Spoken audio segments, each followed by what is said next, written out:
आज की वीडियो के अंदर हम लोग डिस्कस कर रहे होंगे power rule on advance level.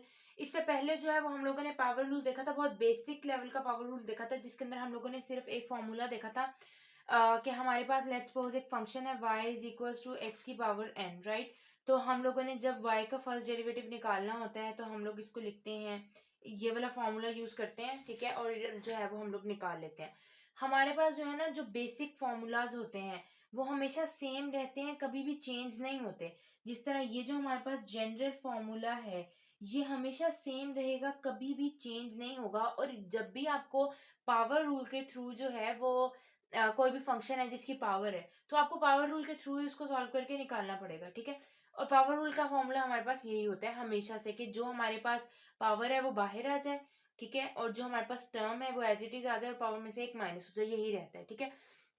हम लोग कुछ क्वेश्चंस देख लेते हैं। पहले हम लोगों ने जो है वो n को कंसीडर किया था कि n हमारे पास होगा 1 2 3। मैंने आप लोगों को उस वीडियो के अंदर, जब मैंने आपको 1 2 3 की बात की थी, तो मैंने आपको कहा था कि n जो है वो हमारे पास रियल नंबर्स होते हैं, और रियल नंबर्स जो होते हैं वो हमारे पास जो है सारे के सारे नंबर्स होते हैं एक्सेप्ट कॉम्प्लेक्स नंबर, ठीक है।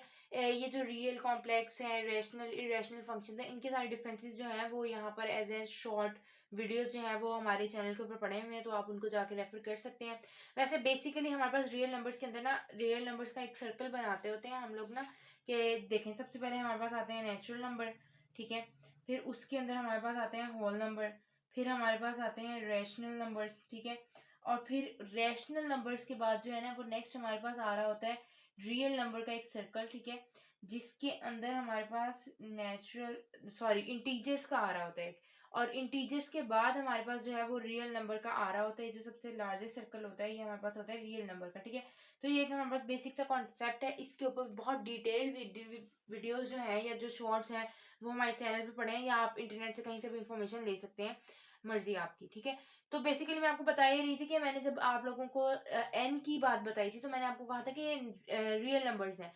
रियल नंबर्स के अंदर हमारे पास इंटीजर्स भी आते हैं और रेशनल, इरेशनल नंबर्स, हर तरह के नंबर्स आ रहे होते हैं, ठीक है। तो अब देखें कि अगर आपके पास कोई एक फंक्शन लेट्स सपोज आ जाता है जिसकी पावर जो है वो रेशनल नंबर के अंदर आपके पास आ रही है, तो आप उसको किस तरह से सॉल्व करेंगे। अगर आपके पास एक फंक्शन आ रहा है x की पावर 4/3, अब आपको इसको सॉल्व करना है तो क्या करेंगे। अब ये जो है ये थोड़ा एडवांस लेवल किस तरह से है कि पहले हम लोग सिंपल 1 2 3 4 n को कर रहे थे कंसीडर, अब जो है अब हम 4/3 को कर रहे होंगे, जिस तरह रेशनल नंबर्स हैं इनको कंसीडर कर रहे होंगे। तो ये देखें कि 4/3 के अंदर हमारे पास जो n है वो बाहर आ गया। अब ये पूरी की पूरी टर्म हमारे पास n है, तो ये n बाहर आ गई। उसके बाद नेक्स्ट हमारे पास जो भी टर्म पड़ी होती है वो एज इट इज आ जाती है, तो वो एज इट इज आ गई। उसके बाद जो हमारे पास पावर होती है उसमें से हम एक माइनस कर देते हैं। अब आप जब इसको सॉल्व करके लिखेंगे तो ये हो जाएगा 4/3 x। 4/3 -1 को सॉल्व करें तो वैसे तो आपको ये करना आना चाहिए, ठीक है, लेकिन फिर भी चले आपको बता देते हैं। 4/3 -1 करेंगे 3, 4 -3। अब यहाँ जहाँ पे कुछ नहीं होता वहां पे 1 होता है, तो 3 1s are 3, ठीक है, 1 3s are 3 सॉरी, ठीक है, और ये 3 यहाँ पे जाके मल्टीप्लाई हो जाएगा, तो ये हमारे पास आ जाएगा 1/3। सही हो गया। तो ये हमारे पास सिंपल सी कैलकुलेशंस है। आई होप कि आप लोगों को ये कैलकुलेशंस आती, अगर आप लोग डेरिवेटिव्स पढ़ रहे हैं तो आप लोगों को ये कैलकुलेशंस आती होंगी। अच्छा, इसके बाद नेक्स्ट जो है वो हम लोग मूव करते हैं कि अगर ये तो हो गया ना कि हमारे पास अगर n जो है वो क्या आ जाए, n एज रेशनल नंबर्स, ठीक है। अगर आपके पास n जो है वो आ जाए एज नेगेटिव नंबर्स या नेगेटिव इंटीजर्स आ जाए, ठीक है, लाइक x -1 आ जाए आपके पास, ठीक है, तो अब आप इसको किस तरह से सॉल्व करेंगे, सेम यही फॉर्मूला लगाएंगे, पावर बाहर x -1 देखें ये -1 हमारे पास पावर थी, पावर n पावर -1, जो ये वाला -1 मैंने ऐड किया वो ये वाला -1 था, तो ये क्या हो गया -1x-2, ठीक है।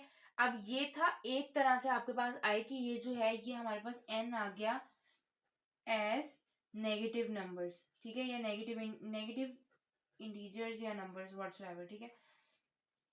अब अगर आपके पास जो है यही x आ जाए y is equals to 1/x, तो क्या आपको ये बात नहीं पता कि जब हमारे पास जो है x, अगर x हमारे पास एग्जिस्ट कर रहा है, ठीक है, और इसके ऊपर कोई भी वैल्यू जो है या कह लो कि कोई भी पावर मेंशन नहीं है, तो इसका मतलब है कि ये 1 है।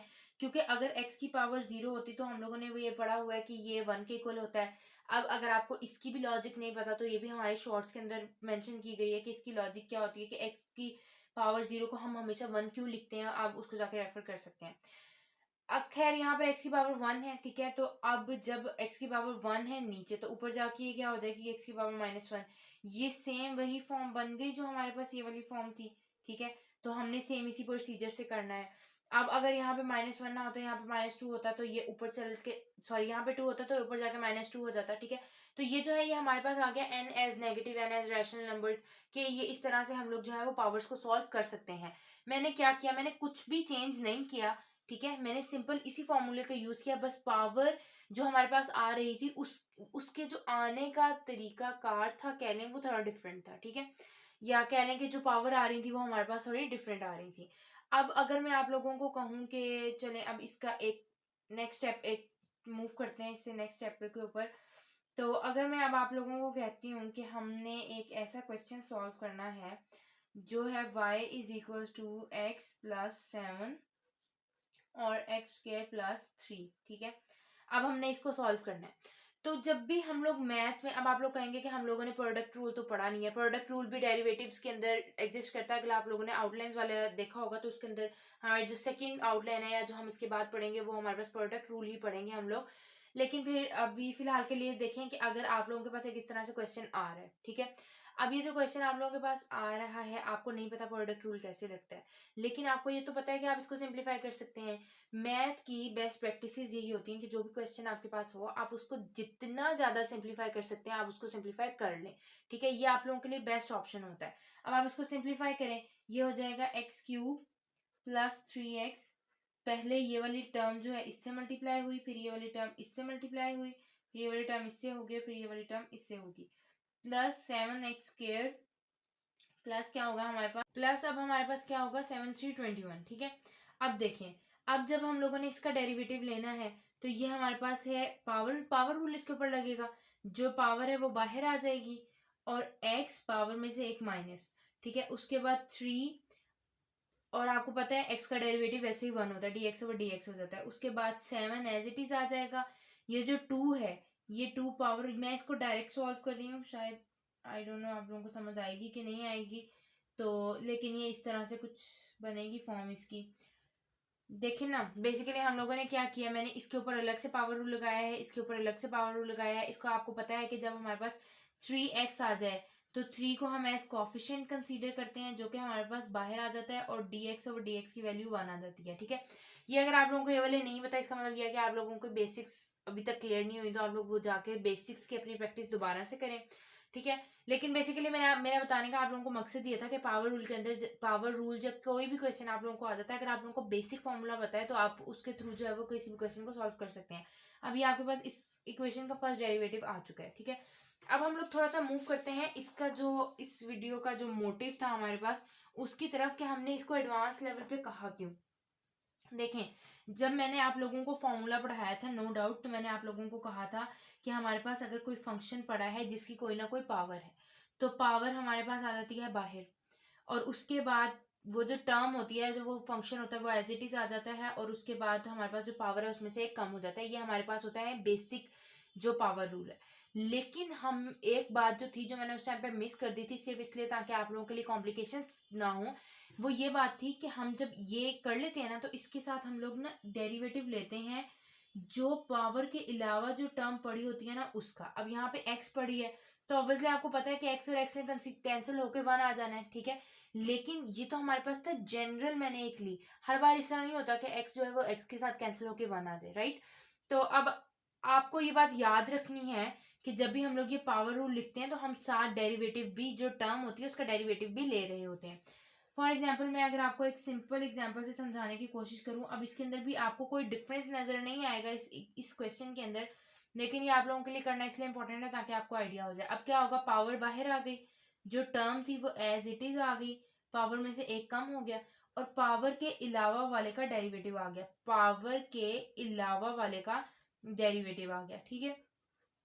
अब देखें, ये हो गया 2 × x+2, और पावर के अलावा वाले का जब डेरिवेटिव लेंगे तो dx/dx plus D over D x into two, ठीक है। तो 2 × x + 2 और ये 1 और ये वाला 1 ये +0, तो हमारे पास जो फाइनल आंसर आ रहा होगा वो होगा 2 × x + 2, ठीक है। अब देखें, अगर आप लोग जो है वो इसको सिंपल सॉल्व करते, ये वाला ना भी लेते तो कोई फर्क नहीं पड़ना था।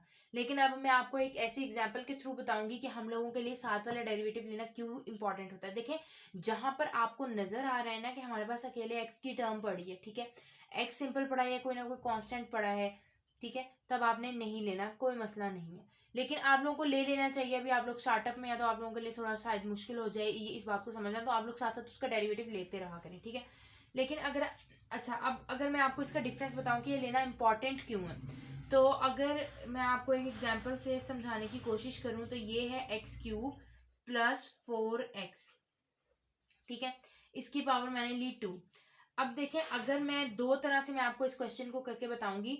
एक मैं लूंगी, ये वाला जो पार्ट होगा हमारे पास वो होगा विदाउट डेरिवेटिव, ठीक है। विदाउट डेरिवेटिव का मतलब ये है कि जो लास्ट वाला डेरिवेटिव है वो मैं नहीं लूंगी, और ये वाला जो है ये है विद डेरिवेटिव, ठीक है। तो अब आप लोग बताएंगे कि आंसर के अंदर कितना डिफरेंस आ रहा होगा। ये 2 एज इट इज आ गया, उसके बाद हमारे पास आ गया x³ + 4x और 2 में से एक कम तो 1, तो आपका जो फाइनल आंसर बनेगा वो बन जाएगा 4x और 1, ठीक है। अब देखें, अब जब हम विद डेरिवेटिव करेंगे तो इसको किस तरह से करेंगे कि ये हो गया x³ + 4x का स्क्वायर, पहले हम लोग लेंगे 2x³ + 4x, ठीक है। अब ये 1 आ गया और डेरिवेटिव आ जाएगा पावर के अलावा वाली टर्म का, और पावर के अलावा वाली टर्म क्या है, x³ + 4x, ठीक हो गया। अब देखें, ये वाली टर्म तो एज इट इज रहेगी क्योंकि इसके ऊपर कोई ऑपरेशन अप्लाई नहीं हो रहा। इसका d/dx इंटू x³ निकालेंगे पहले हम, और 4d/dx निकालेंगे, ठीक है। अब देखें, ये हो जाएगा 2 × x³ + 4x, सही, और इसका जब हम डेरिवेटिव लेंगे तो वो आएगा 3x² + 4। अब अगर आप इसको देखें, इसको मैं चलें ये 2 इसको इसके साथ मल्टीप्लाई कर देती हूँ, थोड़ा सा इसको सिंप्लीफाई करके हम लोग लिख देते हैं। ये वाली जो टर्म थी ना, मैंने इसको 2 से मल्टीप्लाई किया बस, और कुछ नहीं किया। आप इस वाली टर्म से भी कर लें, कोई मसला नहीं है, क्योंकि सारा कुछ आपस में मल्टीप्लाई हो रहा है। क्या ये आंसर और ये आंसर डिफरेंट नहीं है डिफरेंट, ठीक है। और इस डिफरेंस की वजह से आपका ये वाला जो पैटर्न होता है ये गलत होता है और ये ठीक होता है, ठीक है। तो अब आपने इस बात को याद रखना है कि हमने साथ जो टर्म है उसके डेरिवेटिव्स को भी मल्टीप्लाई करना होता है, ठीक है। और आज के लिए जो है वो बस इतना ही। इसके अलावा मैं आप लोगों को जो है वो कुछ प्रैक्टिस क्वेश्चन जो है वो इसके डिस्क्रिप्शन बॉक्स के अंदर आप लोगों को मिल रहे होंगे। आपने उन क्वेश्चंस को प्रैक्टिस करनी है, और जो इसके सॉल्यूशंस होंगे वो आपको इससे नेक्स्ट वीडियो के अंदर जो प्रोडक्ट रूल की वीडियो हम लोग अपलोड करेंगे उसके अंदर आप लोगों को मिल रहे होंगे। मैंने आप लोगों को पहले भी कहा था कि बेस्ट प्रैक्टिसेस यही होती हैं कि आप लोग जो है वो अपने क्वेश्चंस को खुद से सॉल्व करें, और सॉल्यूशंस को सिर्फ आंसर्स मैच करने की हद तक, या फिर जो होता है अपने स्टेप्स, देखिए मैथ्स में हर किसी के स्टेप्स अपने अपने होते हैं, लेकिन फिर भी अगर आप लोग वेरीफाई करना चाहें तो आप लोग स्टेप्स को भी वेरीफाई कर सकते हैं। लेकिन कोशिश आप लोग यही रखा करें कि आप लोग जो है वो अपना क्या उसको कहते हैं खुद उसकी प्रैक्टिस करें, ठीक है। आज के लिए बस इतना ही। Till then keep learning and keep exploring.